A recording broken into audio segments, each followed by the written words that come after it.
Македонија 2025. Ние како организација представуваме диаспората, меѓутоа диаспора која што директно сака да помогне за развојот на Македонија. Држиш еден од рекордите или рекордот за алпско скијање, 29-та во света. Значи, мрежувањето не е битен елемент од самиот самит. Мотивацијата е многу едноставна, тоа е поддршка на Македонија. Одредени професии се сметаат за женски, одредени за машки. Ние сме спроведували истражувања кои што покажуваат дека девојчињата имаат бариери кои што се создаваат и во семејството, во домот. Марчело Клауре сакал да продаде нека апликација дигитална на Моторола и мајка рекол ќе трчам во Боливија на маратон, нека дојде да трча со мене на маратонот и ќе ми ја раскаже идејата. Ти го направил првиот милион преку мајка. Затоа што ја сваќам вредноста која што ја добивам од вештачката интелигенција, меѓутоа да не се лажеме дека може да не замени. Авиобилет за европска дестинација ќе добие еден од вас, а се што треба да направите е да ги пишете во коментар омилените говорници и европската дестинација која сакате да ја посетите. Доколку ви се допаѓа што го врти светот, стиснете subscribe и like. Здраво, Никица, што го врти светот? Геополитиката, во моментов барем, иако се надевам дека ќе се сменат работите. Се служувам апсолутно. Ќе ти поставам кратки прашања, дај ми краток одговор. Македонија 2025 или Македонија 2035? Не знам што изгледа помалку аспиративно, меѓутоа, да, ние сме аспиративна организација, така што сепак Македонија 2025 и понатаму би рекла. Диаспора или дома си е дома? За мене дома си е дома. Добро. И надпревар во алпско скијање или бизнис самит? Тежок одговор. Може има на пас да преминеме на друга. Може, следно прашање. Благодарам. Толку беа овие кратките. Сега ни доаѓаше до организација која што се вика Македонија 2025, затоа што кога се основаше организацијата, имаше една визија за тоа како ќе изгледа Македонија во 2025 година. Дали ја постигнавме таа визија? Што се случува? Еве, сега сме 25-та, како ја гледаш годинава економски и насоката во која што се движиме? Сосема накусо, иако изгледа неубаво, меѓутоа не се исполните целите на организацијата. При тоа ќе кажам дека тоа се главно економски или макроекономски повеќе цели поврзани исто така со развој на општеството. Така што ние како невладина организација, односно нашата цел е да го возможиме, да поддржиме постигнување на тие цели, меѓутоа сепак не зависат толку работите од нас.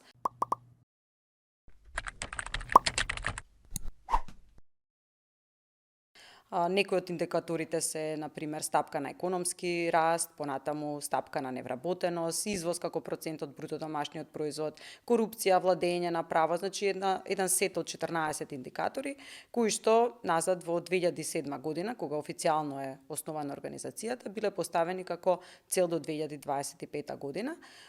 Сега не знам, во тој момент се сеќавам на годините кога се основаше, јас бев надвор од организацијата, меѓутоа сите коментари на луѓето, што мислат овие од диаспората, па ние до 2025 ќе бидеме развиена земја и така натаму, членка на ЕУ и НАТО, дури негативно гледање кон тоа дека подценувачки диаспората гледа кон Македонија. За жал дојде таа година, меѓутоа целите не се постигнати. Инаку, покрај тоа што се следи или имавме таргети поставено за целите, има и споредбена анализа, споредби со земјите од окружувањето, ги нарекуваме структурни врсници и земјите сега веќе не се така, меѓутоа нови членки на ЕУ кои што ги нарекуваме аспиративни врсници, така што имаме поставено таргети во смисла на тоа да сме, да речеме, меѓу првите 5 земји по ниска стапка на невработеност, меѓу првите 5 земји во тоа колку е извозот во бруто домашниот производ и така натаму. Ги вклучуваме и човечкиот капитал, дигиталните вештини, че се она што ние сметаме дека представува развиена земја.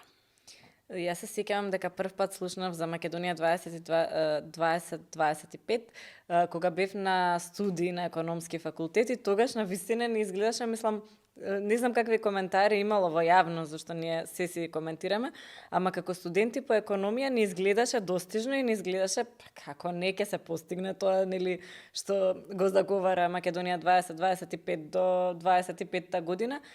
Не се случи се, верувам дека многу можеме да направиме, меѓутоа Вие направивте многу во делот колку Македонија ја користи квалитетната диаспора која што ја создава, односно какви врски имаме со луѓето кои што не се веќе во Македонија, соработуваат со Македонија, имате македонски бизнисмени кои што работат со светот, па носат некои нови практики.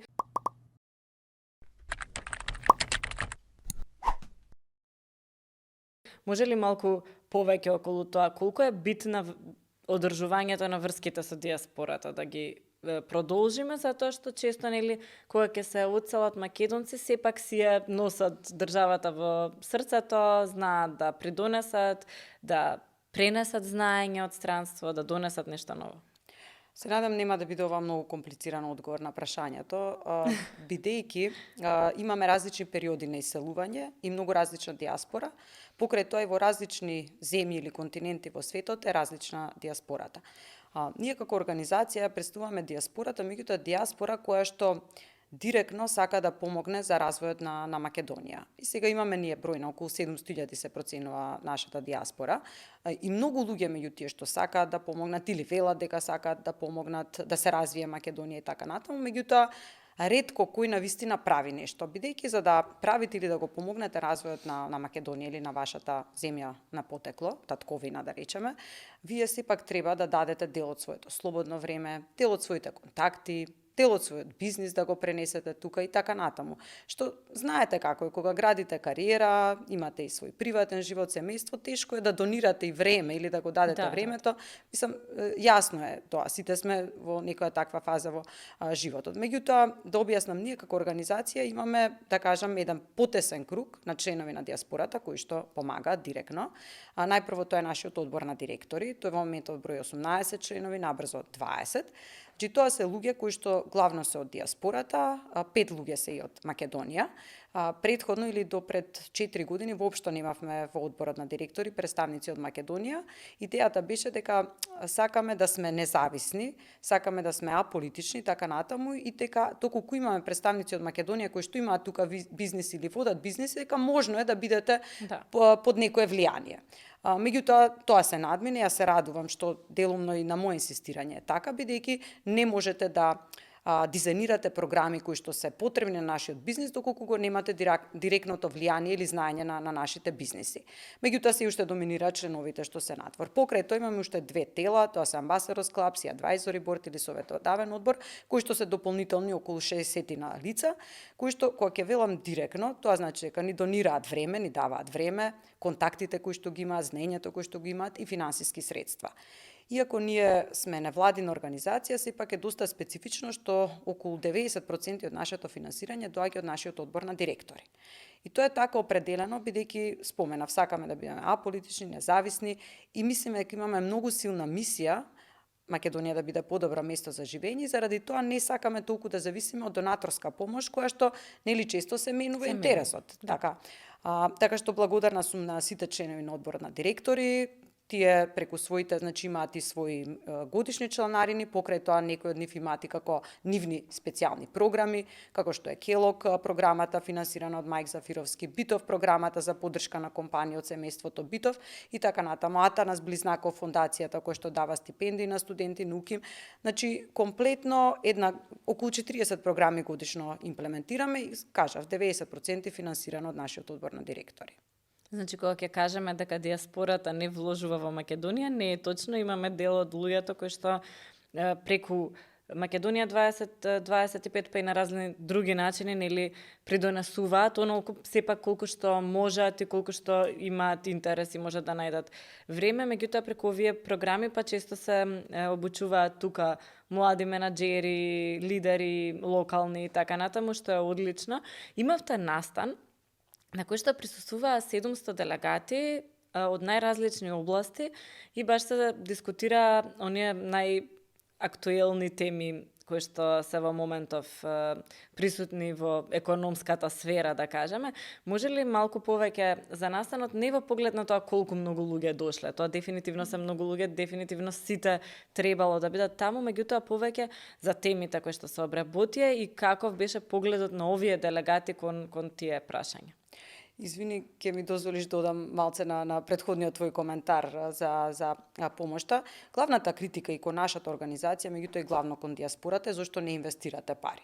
Така, со тоа ќе помогнете на земјата. Меѓутоа, знаете, има една, саме кај кинеска ли, народна поговорка или пример кој што вели, ако сакате да преживее едно сиромашно лице, можете секој ден да му давате по една риба, меѓутоа ако сакате да го направите способен, самостоен за да може да преживее, научете како да фаќа риба. Така е.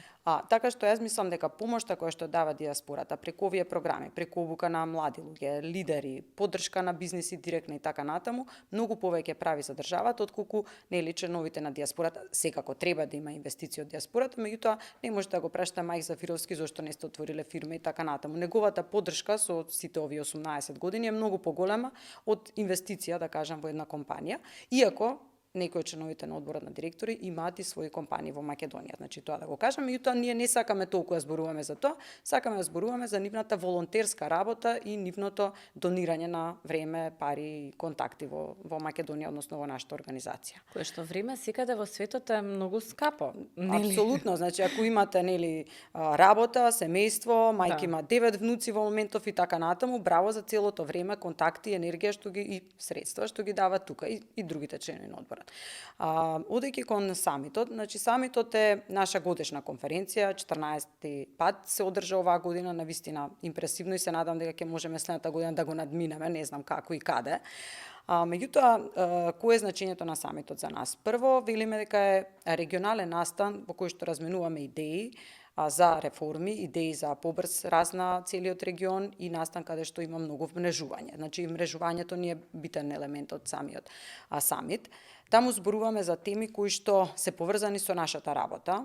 Значи, ние како организација пред парламентарните избори 2024 година излеговме со една така наречена платформа за една визија за економски раст, каде што промовиравме области кои што ние сметаме дека се важни за да има побрз и подолгорочен развој на Македонија. И токму тие области се во сршта на нашата работа, во сите програми, а се во сршта и на самитот, почнувајќи од дигитализација до намалување на регулативата, подобро деловно окружување, понатаму намалување на корупцијата како еден од предусловите, тука вклучува и подобри контакти со диаспората во сите области, не само нивно инвестирање тука, туку и враќање и така натаму. Значи, тие се областите во кои што ние работиме преку цела година, а на самитот сакаме повеќе да зборуваме и секако да слушнеме од цел свет и нови идеи за реформи, значи оно што ни е потребно, малци да се мотивираме и ние. Да. И да ги покажеме и нашите убави приказни. Имаш ли нешто што ти изненади, некоја приказна, конкретно некој сегмент дискусија да ми споделиш? Јас сум воодушевена, сега не знам дали е со основа или не, меѓутоа од примерот на Грузија. И среќа оваа година, после 5 години инсистирање, успеавме да донесеме еден поранешен грузиски премиер, кој што сега има своја приватна компанија Reformatics, која што прави реформи низ целиот свет, значи работи со влади. Во моментот има 30 клиенти, 30 земји во светот, така што мене примерот на Грузија ме воодушевува два аспекти. Првиот е какви се реформи се направени. Пример, бидејќи основен проблем била корупција, во еден ден ги отпуштиле сите полицајци од работа. 20.000 полицајци, собраќајни, извинете, полицајци. И сватиле дека 4 месеци функционирале без собраќајна полиција, дека бројот на прекршоци се намалил, не се зголемил. А тие биле корумпирани. Значи, многу работи поврзани со туризам, со изградба на хотели и така натаму. Значи, подем. И тоа ми е фасцинантно. Значи, тоа ви покажува дека можете да направите за краток рок реформи. Исто така е фасцинантно како бил системот на наградување. Например, буквално владата функционирала како една компанија во која што имало бонуси, секој министер имал индикатори што треба да ги постигне или таргети, KPIs.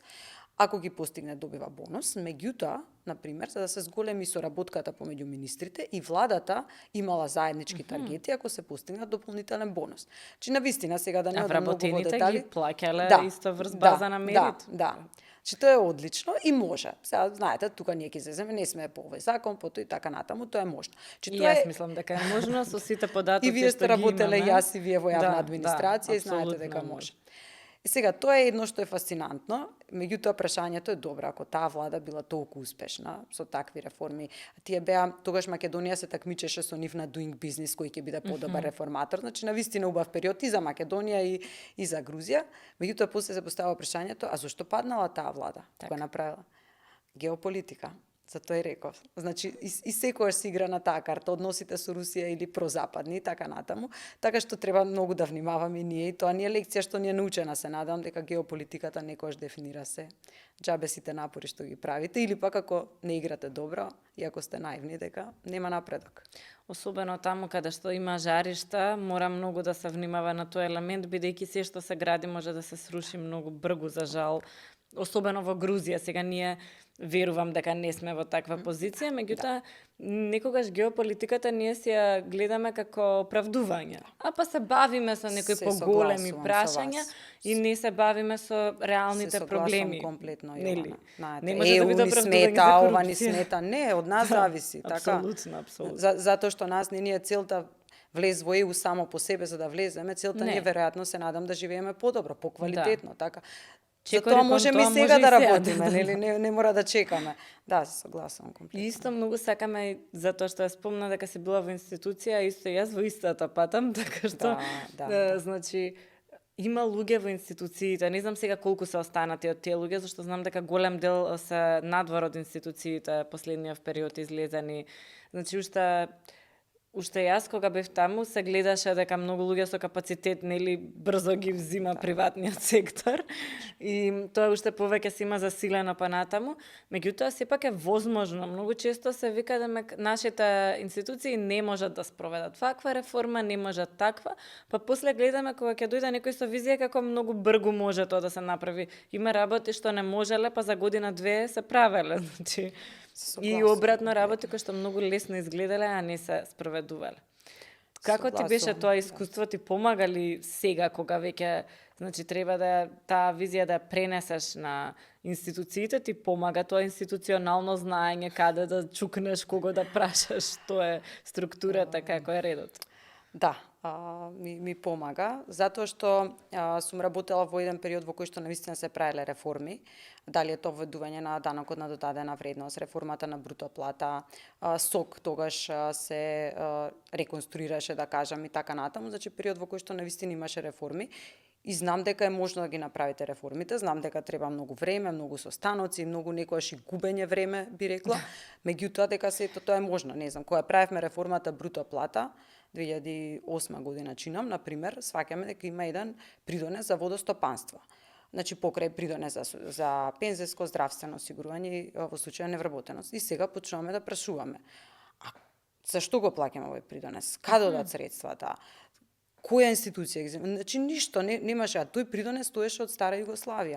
И вие сваќате дека ништо само по инерција си течело. И веројатно, не знам, претходни министри се викаат, ајде сега, па нема ова јас да го менувам и така натаму. Така што значи има многу такви по инерција работи што се одвиваат, меѓутоа можете да ги смените. Денес како ми помага, знам, не можам да кажам сочувствувам со администрацијата, меѓутоа ја разбирам администрацијата, разбирам и како е кога често ви се менуваат, дали е тоа министер и така натаму. Јас кога си одев од администрација реков, па не можам јас секој министер да го образувам дека стапка на вработеност и стапка на невработеност не се две различни страни на паричката, дека имаат различен делител, така 5 министри, 5 ги. Сакам да кажам, знам како има, меѓутоа исто така знам дека може да се направат реформи и ние сега не можеме да кажам доста работиме со секоја влада или така натаму, меѓутоа доста работиме во одредени области и мислам дека знам, или барем мислам дека знам кои се начините за да спроведете реформа.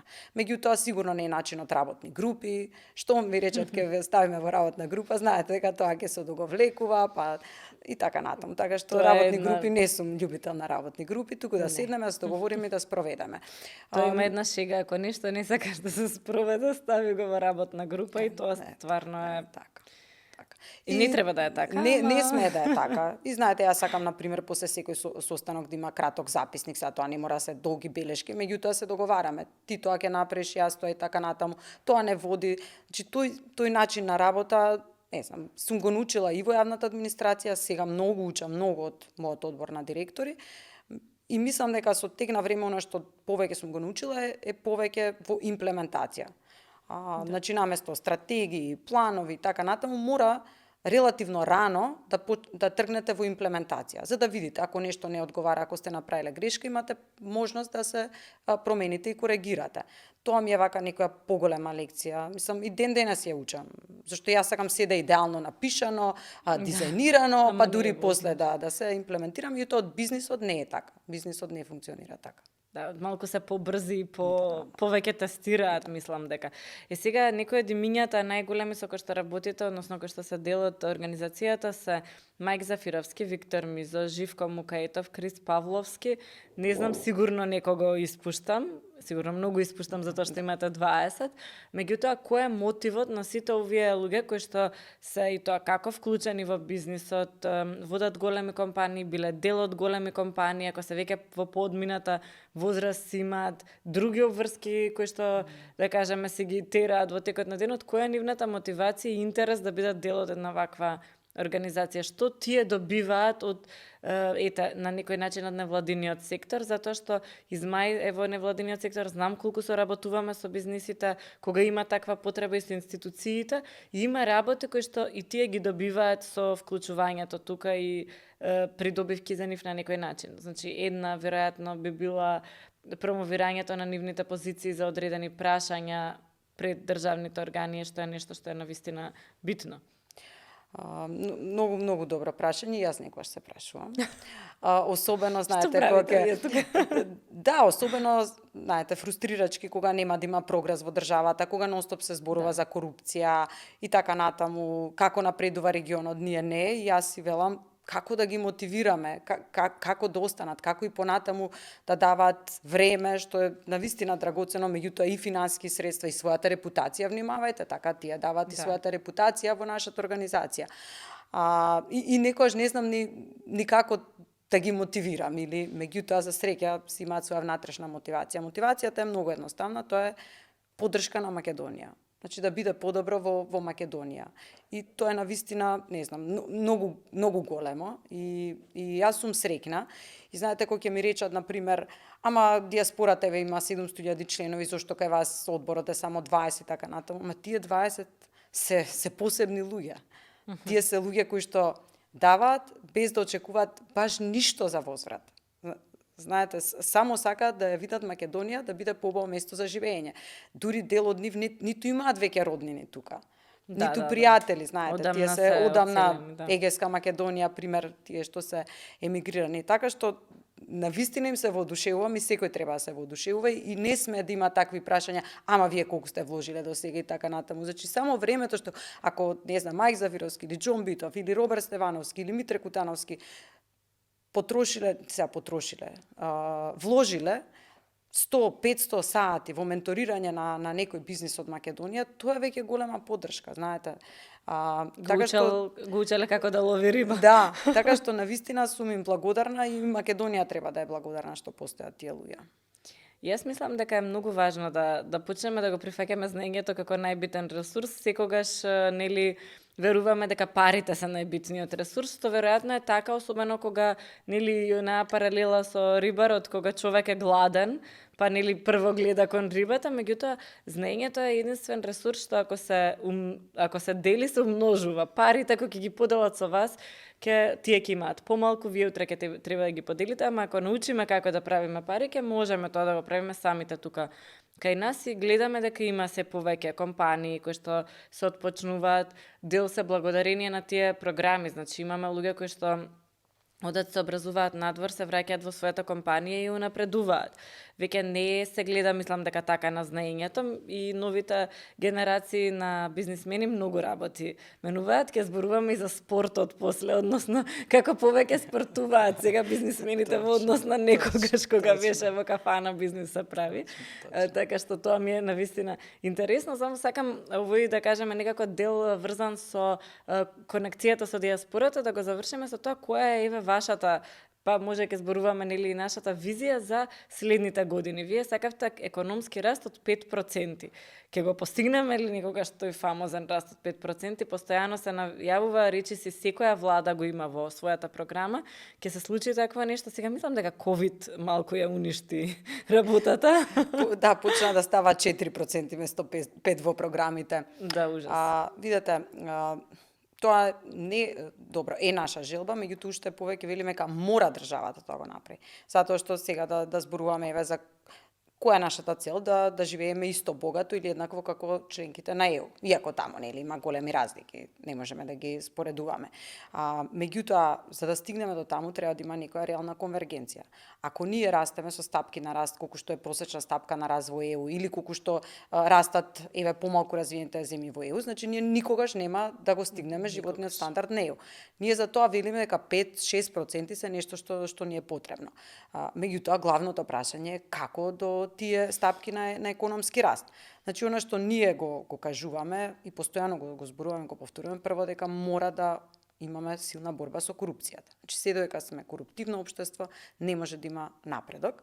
И јас секогаш велам, корупцијата е резултат на понуда и поверувачка, значи имаме корумпирани институции, корумпирани вработени во институции, меѓутоа и корумпирани граѓани или граѓани кои што сакаат да платат за да им се заврши некоја работа. Така според последно истражување 500.000 граѓани велат во ред ми е да платам мито само за да се заврши работата. Значи тоа е едно. Второ, дигитализација. И сега не затоа што е нешто што е сега модерно да кажете и така натаму, меѓутоа број 1 затоа што може да доведе до големи заштеди, големи поразна ефикасноста, особено на администрацијата, еве ако пак се жалат одредени институции дека нема доволно вработени и така натаму, а сите мислиме дека има превработеност, не се. Дајте со дигитализација да ги поедноставиме процесите, да направиме се што може да биде побрзо, поефикасно и така натаму, и од тоа ќе имаат ќари граѓаните и бизнисите. И исто ја гледам корупцијата, дигитализацијата како можност за намалување на корупција. Бидејќи кога немате допир директен, така, кога вие можете да го следите предметот како се одвива во секоја фаза, кога институциите стига аларм дека оваа фаза не е на време, законски мора за 10 дена, вие не сте одговорили и така натаму, значи тоа ќе намали корупцијата. Така, нема предмет во ФИОКа. Нема предмет во ФИОКа. Многу луѓе го кажуваат или во архива, редовно. така. Да, значи и тоа е нешто што замислете, тоа постоело пред 20 години, ние во денешно време се уште се соочуваме со тоа. Трета работа е навистина мислам дека регулацијата е преголема, дека административниот товар врз бизнисите е голем и врз граѓаните за повеќе работи и мислам дека ни е потребна уште една регулаторна гилотина да скратиме нешто од законодавството. Во процесот на пристапување кон ЕУ ние како да земавме се што беше законски, се што знаете, вие можете да го одложите имплементацијата да одложите. Ние се сега, ама ние не сме на тоа ниво на развиеност за да ги имаме тие стандарди. Така, земите членки на ЕУ, кога почнаа да се развиваат, сигурно немале такви стандарди. Мислам, немојте да ме сватите погрешно, за безбедност и здравје при работа, многу други стандарди. Секако дека треба да ги има, ама полека на патот кон развој. И пак ја споменам диаспората, сметам дека е навистина неискористен потенцијал. Сакате да земете како диаспора која што може да инвестира тука, дали диаспора која што може да се врати тука, затоа што ние има една така наречена стапка на повратна диаспора, ние е многу ниска, 2,5%. А колку е во земји околу нас? Значи 5%. Србија, Албанија, да. И сега зошто ова го зборувам? Затоа што јас гледам, ние гледаме во Македонија 2025 дека се повеќе има интерес за враќање на диаспората. Инфлацијата, генерално зголемени трошоци за живот и тоа, знаете, многу чудно од Европа. Што е чудно, што е блиску, да кажеме, ама може полесно да се вратите кога е блиску. Даночните политики на многу земји, кои што како вие заработувате повеќе, ви земаат повеќе, нормално, па велат ние џабе работиме повеќе, кога исто. Градинка, односно предучилишно образование за деца, училишно образование, сето тоа е прескапо. И сега тие, значи, го гледаме бранот, дека има заинтересирани или веќе кои што се враќаат. А овие што си одат, па велат не си одиме од економски причини, си одиме заради градинки, школи и така натаму, така да тоа споменам, добро. Сега, ние како држава и она што ние сега го работиме веќе со владата е како да креираме услови за тие да се вратат. пример, едно општо упатство, ако се вратите, требате детето го запишете во градинка, вака се запишуваат деца во градинка, треба вакцини да прими, вака, треба се пријавите за работа, вака. Мислам, знаете, ние немаме основни информации за диаспората, па тие ќе дојдат тука или ако имаат роднини, пријатели, така натаму. Си помагаат. Да, значи прво да се обезбедат такви основни информации. Или ако сте се пензионирале некаде, дали ако ја примате пензијата тука плаќате данок тука или не. Пример, дали имаме договори за избегнување двојно доначување. Значи има работи како информации што може многу да им помогнат. Апсолутно. Вториот дел е како да им го направиме животот во странство полесен, вадење на документација и така натаму, навистина се мачат и сега работиме со Министерството за дигитална трансформација тоа да го олесниме. Меѓутоа се смеев за вадење еден документ, блиска моја беше како се јави во институцијата да провери дали се сигурни дека веднаш го дале. Документот. Зачуден си кога ќе брзо ќе нешто ќе се спроведе, тоа те чуди. Точно. Да ви кажам за нивните проблеми. Значи во моментов не знам, документот е во PDF кој што не се пополнува, мора да го испечатите, мора да го пополните рачно, мора да го однесете во конзулат го скенираат, а и вие сте може да го скенирате па да го испратите на мејл, значи по неколку пати мора додат еднаш да се сликаат еднаш документи па да ги земат. Не се, има интерес кај оваа влада, се надам дека тоа ќе се подобри, меѓутоа и сетна други, ајде да кажам, бенефици за да се привлечеме диаспората. Дали е тоа од типот на она што го правиме за странските инвеститори во технолошко-индустријските развојни зони и така натаму, зашто има многу примери од земји кои што тоа го примениле или matching фонд за инвестиции од диаспора. Меѓутоа, навистина мислам дека сега е моментумот. Работиме со оваа влада и на некои законски измени, царинење на личните работи, кога се враќаат тука да живеат, бидејќи во моментот ако сте живееле негде, се вратите тука, треба платите царина, ДДВ на сето тоа. Значи, навистина работиме, не знам дали ќе бидеме доволно брзи, затоа и реков никако работа во работни групи, туку директно и така натаму, и се надевам дека ќе создадеме такви услови, затоа што навистина сега, ако ние треба да увезуваме работници од Непал, од Филипини и така натаму, со друга култура, сосема не знаејќи оваа земја, ниту пак ние како функционираат, дајте да се обидеме да се ја вратиме диаспората. Да.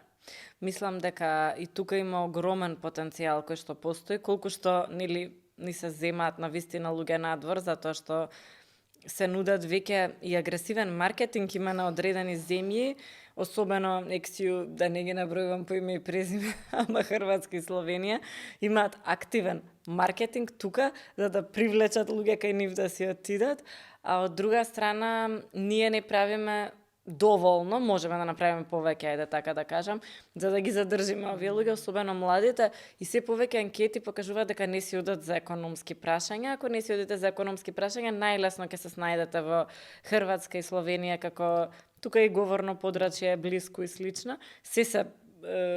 Да кажем, мене ми е, например, малку и страшно. Значи, од самити, саеми до реклами на секаде, на сите медиуми реклами, дојдете да работите кај нас и така натаму, тоа е малку силен притисок врз младината. Да, и ние не го сваќаме. Значи, ти убаво кажуваш, ние како глуви сме на тоа. Студенти, во моментов има 2000 студенти наши во Словенија. Така, дајте нешто да направиме да се вратат после тука. Нека студираат во Словенија, меѓутоа дајте на пракса да ги викнеме, да им понудиме работа и така натаму.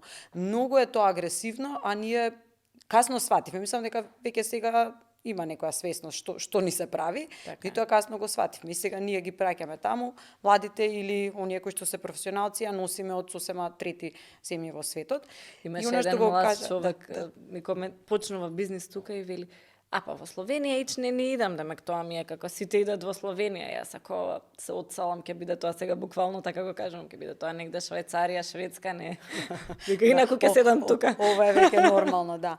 Меѓутоа имаш право дека комплетно се сменети причините зошто се иселуваат. Да. Порано беа тие пул фактори, односно ги влечеше економските услови во другите земји, сега е многу покомплексно и тоа е многу тешко за носителите на политиките, зашто вие сега можете да нудите работни места и добри плати, меѓутоа многу е покомплексно. Квалитетот на живот е сега она што ги бутка. Дали е тоа загаден воздух, дали е тоа медицински услови и така натаму, и тоа е комплетно точно.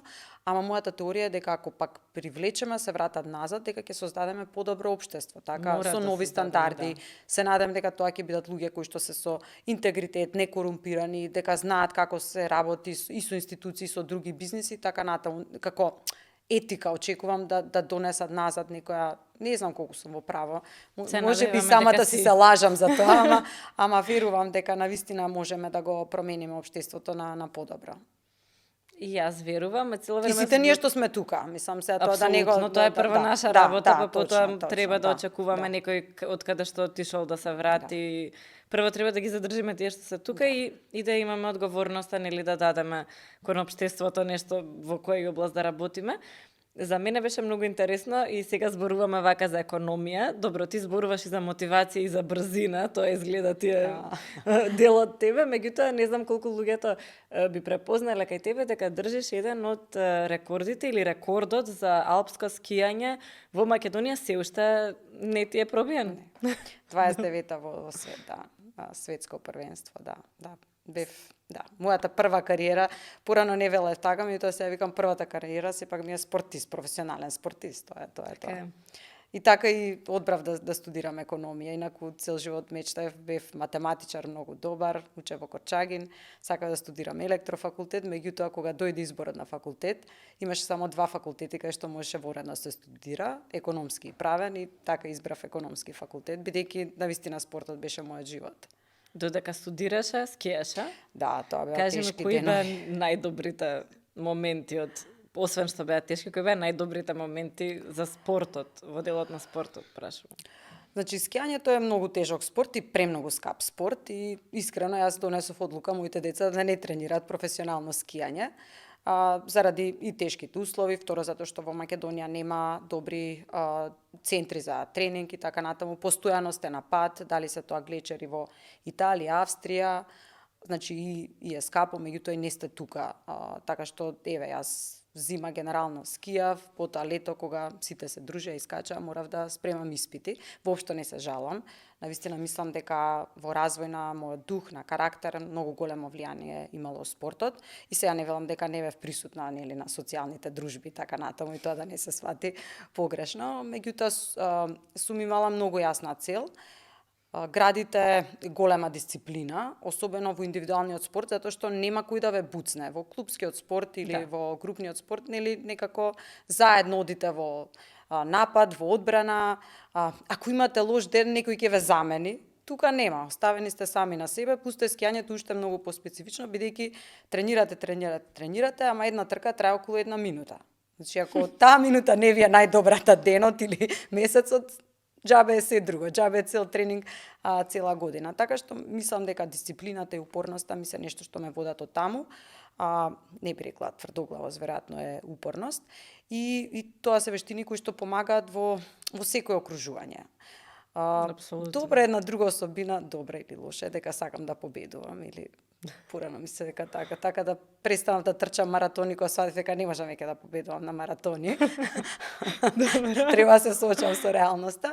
Меѓутоа уште спортувам доста и навистина мислам дека, знаете, сето она сега што се прави ментално здрави и така натаму, ако сте во спорт, и сте ментално здрави и градите одлични. Физички. Да, физички здрави сте, градите одлични вештини, немате простор за некои несакани супстанции и така натаму, така што мислам дека треба кај децата, без разлика, не мора да е тоа компетитивен спорт, може да е само тренинг сам по себе и така.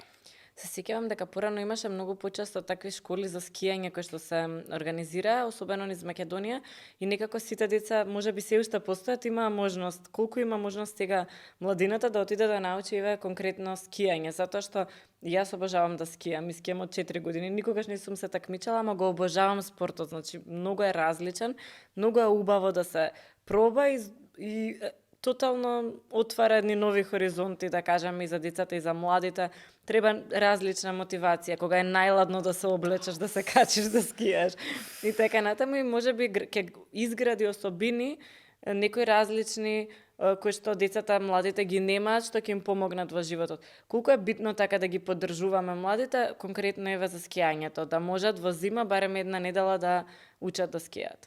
Апсолутно, јас морам да се нашла на моја сметка, која заврши таа професионална кариера, викам, значи вака сега. Ако нема сонце, јас не станувам да скијам тој ден. И тоа нема врска, значи на најладно скијам и така натаму. За среќа се враќа скијањето. Последните 5 години морам да кажам дека се отворија повеќе клубови, некако се зголеми свесност, убавината. Главна пречка се финансиите, ќе кажам. Да. Значи не е како достапен спорт за сите, меѓутоа се снаоѓаат луѓето и тоа ми е мило затоа што веројатно ја гледат вредноста на спортот. За мене скијањето е медитација. Навистина сте во прекрасно окружување и така натаму, буквално еден тип на медиација. Меѓутоа многу е важно да се поддржува. Да, добро. Оваа година многу малку скијав, морам да кажам, така што ми недостасува. Мислам дека треба да има поддршка од државата, поддршка од компании, поддршка преку школите, значи како да го направиме скијањето поприступачно. За мене е пример Словенија, каде што часот по физичко образование некојаш се одвива на скијање, значи а не во сала. Да, така што треба да го поддржува и се надам дека знаете, сите оние кои што се влюбеници во скијањето, а имаат можности, водат компанија или се менаџери и така натаму, собственици, дека може да го поддржат скијањето секако. Апсолутно. И гледаме дека се повеќе кај бизнисмените и спортот се менува она во Македонија порано. Кога сум растала, да кажеме, или кога сме биле на факултет, сме слушале во Македонија, зошто па и главно да кажеме мажите прават бизнис, во Македонија бизнис се прави во кафана. Сега некако тоа се менува, па некогаш се прави може и на планина и слични, гледаме, или на спортски надпревар, гледаме дека се повеќе бизнисмени на високи позиции се грижат за своето физичко здравје, се грижат што јадат, некако како и тој дел, кој што може би е добар, го увезовме од Запад, баш за одржување на личното здравје, дека и од друга страна спортот може би помага и во носењето на одлуки, затоа што ако спортувате секој ден, ќе си бидете во главата добар, ќе ви помогне со нервозата, ќе ви помогне со стресот. Па моето прашање е, гледаш ли ти од твојата страна шифт во тоа, во лајфстајлот на бизнисмените? Дали се смени на кафаната со можеби некој вид на спорт, теретана? Да, дефинитивно. Искрено јас ако сум заглавена во некој проблем, ако ми е замаглен умот, значи спорт, особено, не знам, качување на водно или возење на велосипед на подолги стази, навистина ми доаѓаат милиони идеи во тој момент. Така што мислам дека навистина спортот помага и да гледаме промена. Порано се седеше долго во кафани, сите договори се правеа во кафани, сега не дека не се седи, меѓутоа поновите генерации, и тоа може да се види по физичкиот изглед, дека сепак се грижат за своето здравје и за исхрана се надевам, меѓутоа и спортуваат многу, така што има една цела промена на начинот или тоа е односот на бизнисмените кон своето здравје, па и ментално здравје, не само физичко здравје. Ќе кажам една приказна сега во склоп на разговоров. Мајк Зафировски на времето кога бил CEO на Моторола и Марчело Клауре, инаку тој беше CEO на SoftBank, се има негови неколку фудбалски клубови, значи е мултимилионер. И сакал да продаде некоја апликација дигитална на Моторола и така се јавал секој ден, бил упорен, знаете, во Америка има такви приказни. И Мајк рекол, од каде? Од Боливија. Рекол, добро, пример, за месец дена ќе трчам во Боливија на маратон, нека дојде да трча со мене на маратонот и ќе ми ја раскаже идејата.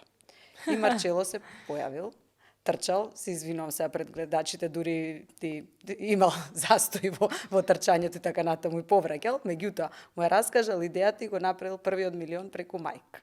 И па ете. Да, така што може идеја за денешните бизнисмени во Македонија, кога некој сака да им продаде идеја, да ги викнат или на качување на водно или на трчање и може ќе има успех, да. Многу добра приказна. Таа е фасцинантна приказна. Инаку проверете го Марчело Клауре, пред некоја година говореше на самитот, меѓутоа беше онлайн, тоа беше годините на ковидот, значи преуспешен и секогаш вели благодарение на мајка, таа е приказната. Отишол и трчал. Тоа е упорност. Колку може. Да. Трчал и зборувал кој го раскажувал бизнис планот.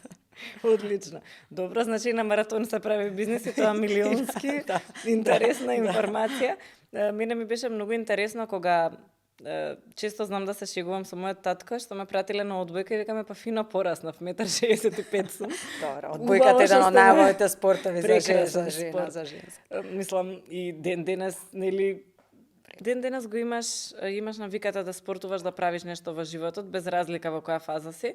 Така што мислам дека е битен спортот за тоа. И тој ми вика, па јас не те пратив на одбојка за да пораснеш или за да професионално да се бавиш, туку за карактер. Колку помага тоа во, да кажеме, водењето на бизнис и организации, па и поставувањето на цели, затоа што сега кај вас во случајот постојано поставувате таргети, цели што мора да се постигнат. Колку спортот и спортската мотивација може да ти помогне за тука да бидеш кај, особено кога ова исто е нешто што е невозможно.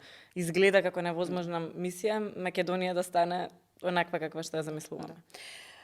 Мислам дека оно што го спомнав, упорноста е многу битна и дисциплината. И тврдоглавост, не знам, упорност, некоја што тврдоглавост.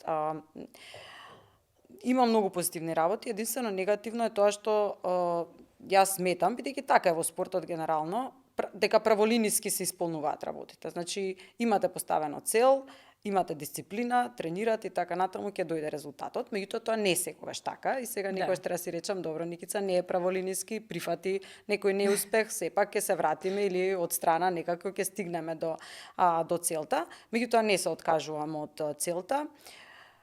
Некогаш за некои работи велам, леле, среќа, каква среќа имав, или меѓутоа после сваќам дека не е среќа. Генерално не е среќа. Тоа е дека сте работеле. Секогаш мислам дека дури повеќе сум работела отколку што треба или повеќе сум учела и така натаму за да ја постигнам целта.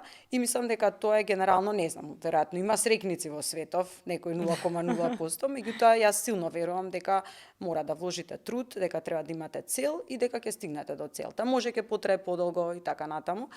И сега, знаете, кога размислувам така, си велам, јас изгледа не сум пример, рол модел за младите, затоа што денес се инстантно. Нели, младите мислат дека со биткоини одма ќе се збогатите, мислат дека преку ноќ се станува милионер, дека се напредува во кариера, дека со некој мал курс од не знам што ќе станете најпознат програмер. Со ај ќе докторирате. Да. И знаете, и си велам, Никица, па ти не си никаков пример за младите, затоа што ти си, не знам, си спортувала што е тешко, си имала дисциплина, се си створила со напор и со вложување лично. Меѓутоа, барем се надевам дека сум добар пример еве за моите деца или за оние каде што со интегритет, значи добри граѓани, еве да кажам како се создаваат добри граѓани, се надам дека за тоа барем сум пример. Дефинитивно си, затоа и те поканивме, баш сакав кон, да кажеме, оваа наша публика малку повеќе да дознае за тоа какви се луѓе постојат, што се прават, дека не е точно дека никој во Македонија не се труди за нешто, делумно и ние како Змај затоа го создадовме подкастот, така што си пример. Спортот исто ми е секогаш интересно, како мотивирање мора да е спорт, може да е музика, може да е било што, кај што треба да излезете од комфорт зоната за да направите нешто. Сега, интересно е и тоа со брзите резултати, што го спомна. Вештачката интелигенција, Роби, вистина ни дава брзи резултати, Роби не дава никакви резултати генерално, ама оние понапредни роботи од него, да, тој е тука само да не забавува. Меѓутоа, младите се навикнати дека ќе добијат брзо нешто. Колку и како ја користиме вештачката интелигенција, јас мислам дека е добра како алатка и искрено ја користам во работата, меѓутоа, како да ја придеме? Дали како нешто што за една минута ќе ни ја заврши работата или како нешто што ќе ни помогне да завршиме многу работи во една минута? Јас би рекла дека ни е помошник вештачката интелигенција, ако знаете добро да ја наведувате и да ја водите секако. Да се не замени. Да. Немам страф од тоа дека ќе не замени. Меѓутоа, не знам дали да можам да кажам дека сум еден од првите или од оние кои што први почнале да користат, меѓутоа меѓу првите секако, и затоа што ја сваќам вредноста која што ја добивам од вештачката интелигенција. Меѓутоа, да не се лажеме дека може да не замени начинот на наше размислување, начинот на затоа што ние знаеме што сакаме да добиеме или да постигнеме. Ние само даваме насоки, не знам дали е тоа ChatGPT така натаму, а потоа добиваме аутпут, меѓутоа тој аутпут не е воопшто комплетен, така треба да го проверите, го видите, може да ви даде идеја да се развиете во различна насока. Така што мислам дека сите треба да ја прифатиме реалноста. И сега јас искрено ги користам тие алатки за работа. Не ги користам за приватен живот толку, затоа што гледам дека луѓе имаат, не знам, мени дневно да им направат со толку број на калории, да им испланираат патување и така натаму.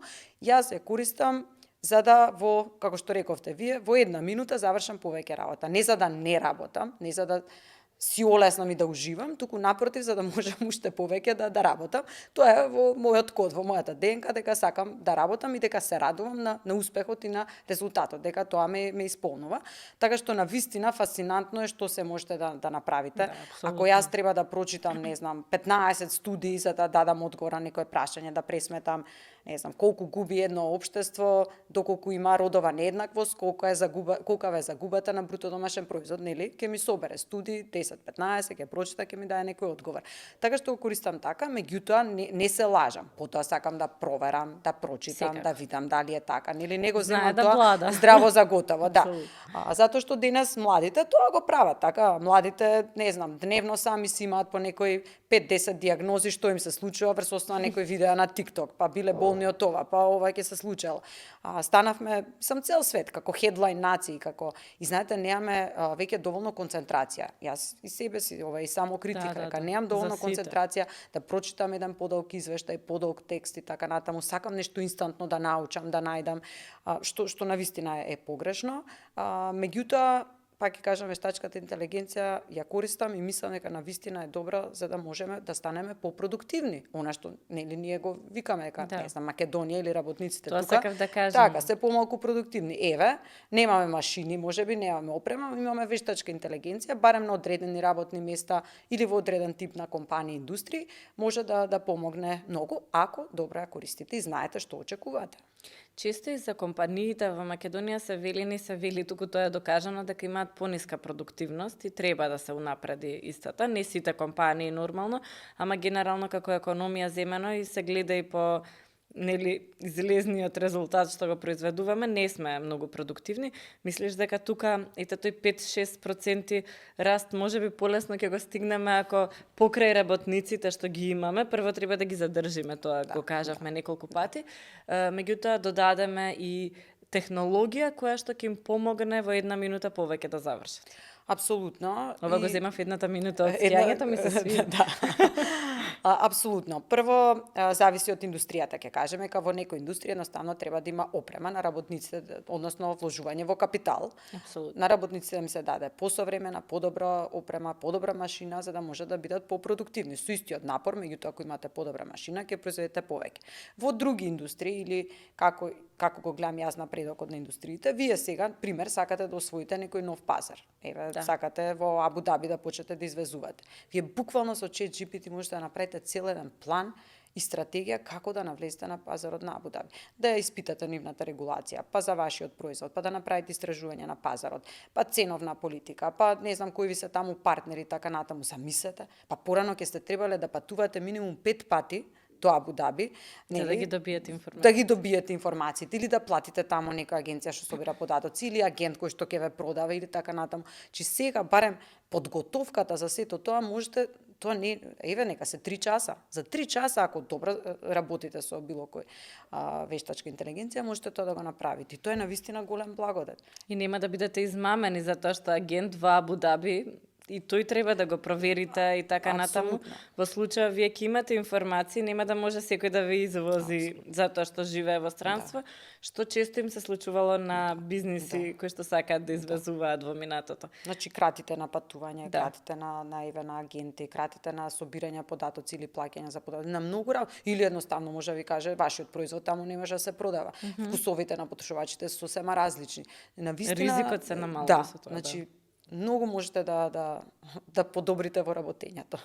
Ова се некои ноу-хау, мали трикови на големите мајстори, ама супер е. Инаку ние како организација правиме обука на млади и на средношколци и на студенти за користење на вештачката интелигенција. Значи, бидејќи знаете сега, може и навистина има онакви мисјузис. Ќе напишат CV, ќе речат ChatGPT напиши ми CV, па не го проверуваат, па таму има се и се што, па и така натаму, така што им правиме многу мотивацијски писма, бидејќи ние кога даваме стипендии, секогаш нели CV бараме мотивацијско писмо и така натаму. Веднаш можете да видите вие кое мотивацијско писмо е напишано со ChatGPT или било која друга апликација. И да не кажам дури на повисоко ниво, и кај извршни директори, веднаш го гледате и навистина е срамота, така што навистина сметам дека треба да се користат за да ни го подобрат квалитетот, ајде да кажам, на работата, да ни ја олеснат работата или побрзо да завршуваме работа, меѓутоа без проверка и без ваш инпут не може тоа така да се земе. А како професорка гледате кај студентите користење воделот на misuses. Мене ми се случи да ми даде комплетно неточна бројка и сега бидејќи ја знам областа, ми цитира некој извор, викам ова прво нема шанси, па ќе провериш, мора да провериш дали е тој извор постоечки, дали таа анализа е каде, што, како и дали е таа бројка, немаше логика. Ми даде информација дека со кампањи за јавно здравје може да се намалат 100 милиарди од буџетот за здравство. И сега викам од кој буџет, прво и основно. Каде е ова истражување и второ, да било вака, сите ќе го правеа. Мислам, има големо намалување, после испадна меѓу 8,4-11 милиарди во американскиот буџет. Некој правил анализа дека може да се намалат, ама он така изгладал, така ги споил тие информации. Се случува ли тоа од кај студентите да видите нешто недоучено? Не знам, некојаш ме фаќа нервоза, си викам како може левака, некојаш само ќе се насмеам, пошто е толку едноставно тоа невозможно, еве како бројката што ви ја дале, што секој со разум, нели би знаел дека не е точно, меѓутоа станува голем предизвик целото образование, уште поголем предизвик стануваат магистерски, докторски тези, предизвик станува и публикувањето на трудови во меѓународни списанија, бидејќи тие се основа за напредување, да речеме, во академска кариера. Веќе имаш и пример на труд објавен во многу познато списание со висок импакт фактор и на крај уште во абстрактот, значи во воведот, ајде да кажам, стои дека е со AI generated и така натаму. И дури авторот само си пробувал да види, пошто во тие списанија ви имате минимум 2 рецензенти, најчесто 3. Да. И сега тоа поминало кај сите рецензенти, никој не приметил и трудот е објавен. Така што труд за тоа е добро да го напише. Целиот концепт на образование станува чуден, меѓутоа јас како професор од секојаш сум инсистирала на применето знаење. И кога е применето знаење, не можете вие да препишете од некаде или да така, значи кейсови, кейс стадис и така натаму, и тоа е друго. И на крај на краиштата јас сакам младите да имаат посебен начин на размислување, дали е тоа критичко размислување, проблем солвинг и така натаму. Јас не сакам да меморизираат факти, да ми раскажуваат факти, ќе ги заборават бројките за неколку дена. Така што, ама многу ја смени професијата професор. И многу треба да се реразмисли целиот концепт и образованието, морам да кажам.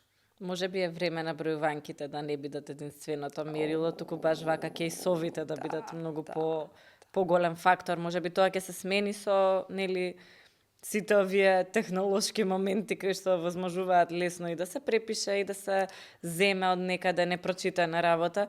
Многу ми е интересно дека се враќа на многу универзитети усното испрашување. Апсолутно. Иако е тоа најскапо, затоа што еден на еден трошите време.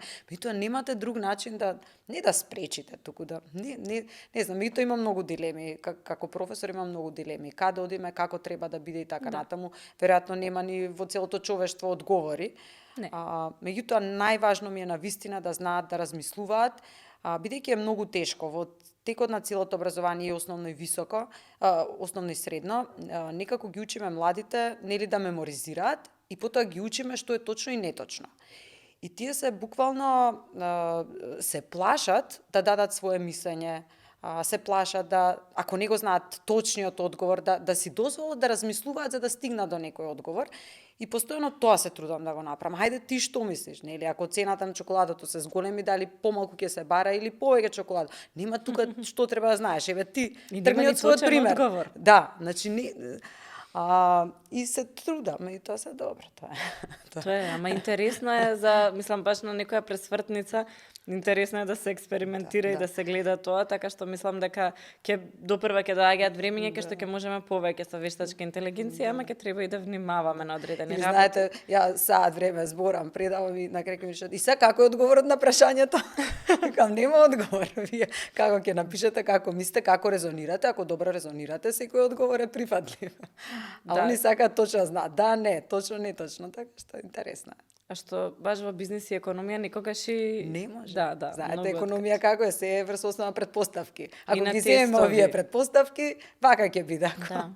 А ние не тестираме во школа, не ги учиме децата дека треба да пробаат, па да сгрешат, па да донесат друга одлука, туку ги учиме да памтат на памет и после тоа им викаме па сега ќе одиш на работно место или ќе основаш бизнис и треба да сгрешиш, па да видиш како, па да не вложиш многу, па после да се најдеш на друга страна. Тоа е малку, мислам дека ќе се менува, сигурна сум во понапредните држави веќе се менува, ама кај нас побавно. И за крај да завршиме со децата, односно со оние кампови кои што ги организирате за деца, каде што многу ги мотивирате девојчињата да учат, и мислам дека со самото твое појавување како жена која што е паметна и успешна и во бизнисот и во академскиот живот и во спортот, можат да да имаат мотивација, меѓутоа како и моди се повеќе девојчиња на вистина гледаме дека влегуваат во STEM науките оние, а баш вашите кампови се и на таа тема. Да. Ние имаме повеќе активности кои што се поврзани со STEM, од обуки во компании за за децата на вработените во компаниите. Имавме една огромна кампања и проект наречен STEM-ове како девојка. Правиме летни кампови во Охрид исто така за роботика и секогаш гледаме да има барем еднаков број на девојчиња кои што се таму. Меѓутоа проблемите се, Јована, да не должам, ги знаеме. Сите проблемите се воопшто во општеството и во образованието. Значи, ние сме спроведували истражувања кои што покажуваат дека девојчињата имаат бариери кои што се создаваат и во семејството, во домот, нели, одредени професии се сметаат за женски професии, одредени за машки, и во училиштето, и преку наставната програма, и преку учебниците, и преку она што го гледаат на медиуми, нели, најчесто се тоа мажи инженери или мажи успешни и така натаму. Значи, воопшто се создава една, сега јас не велам дека општеството ги кочи девојчињата, меѓутоа не им создава амбиција и не им создава мотивација да се вклучат во STEM образование, или знаете онака инженер, одма се мисли на машко инженер. Да. Така што преку сите овие и обуки, и програми, и тренизи се обидуваме прво да им покажеме дека можат. Прво на меѓународните тестирања, PISA, TIMSS и така натаму, девојчињата се многу подобри во математика и наука од момчињата. И почесто завршуваат факултет кај нас. Ама двојно повеќе момчиња се запишуваат на техничките факултети, Да. а завршуваат поголем број на девојчиња. Че машките имаат една преголема доверба, сигурност во себе, што на девојчињата им фали само доверба, така што тие не се запишуваат толку, ама ќе се запишат, тие си го завршуваат факултетот, така. Така што таа е една прва граница или бариера каде што настанува една сегрегација на запишувањето на факултет. За среќа девојчињата завршуваат повеќе технички факултети, и вториот проблем или предизвик е потоа кон работното место. Да. И повторно традиционалната улога на жената и така натаму ги носи жените или девојките да избираат работни места кои што се полесни, каде што нели има сигурен годишен одмор, каде што и така натаму, значи буквална сегрегација на жените во одредени занимања, каде што пак можностите за напредок се помали. Така што навистина да ги сите тие бариери да ги надминете е тешко. Ние како организација се трудиме и вие работите во таа област како ЗМАј, меѓутоа некогаш и до примерот. Вие во една рурална средина нема девојчињата пример на жена што води компанија, што основала компанија, жена инженер, и кога ќе им ги покажете тие примери, бидејќи ние одиме и во училиштата, носиме такви жени, некако одеднаш само да им ги видите лицата на девојчињата, кога ќе сватат какви све можности имаат, така дека не мора да бидат само наставен кадар или медицинска сестра. Не сакам ни една професија да деградирам, сите професии се важни, меѓутоа не мора да значи пак дека девојчињата треба да бидат во тие професии. Или пак дека нема машки кои што би биле добри наставници. Имаме многу примери на мажи кои што се одлични како наставници, или можеби во медицината би се нашле одлично, а од друга страна па сопругите можеби нешто друго би работеле.